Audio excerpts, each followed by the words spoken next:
सूरज ढल चुका था, गांव में सन्नाटा छा गया था।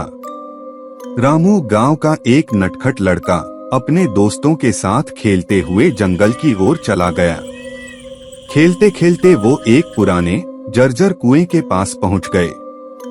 कुआं इतना गहरा था कि उसका तल नहीं दिख रहा था।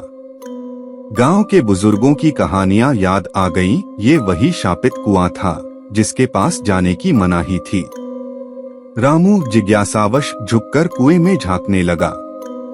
अचानक अंधेरे कुएं से एक ठंडी हवा निकली जिसने रामू के बाल खड़े कर दिए।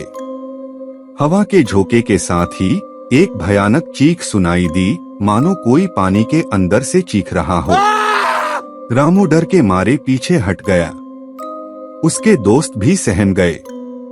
उसी रात रामू को एक सपना आया। सपने में एक सफेद पोशाक पहनी महिला कुएं से बाहर निकली। उसके चेहरे पर गहरा दुख था और हाथों में जंजीरें जकड़ी थीं। महिला रामू की तरफ बढ़ी और बोली, मुझे बचाओ, इस कुएं से निकालो।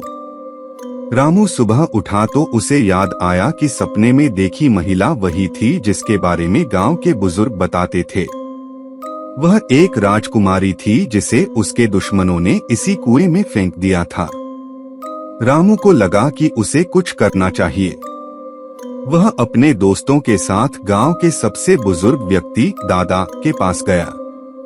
दादा ने कहानी सुनकर उन्हें समझाया कि शापित कुएं से कोई छेड़खानी ना करें। वो बोले, कुएं की आत्मा को शांति चाहिए, न कि मुक्ति। रामू को दादा की बात समझ में आ गई। उसने और उसके दोस्तों ने कुएं के पास जाकर राजकुमारी की आत्मा की शांति के लिए प्रार्थना की। उन्होंने फूल और अगरबत्ती चढ़ाई और माफी मांगी। कुछ दिनों बाद रामू को फिर से वही सपना आया।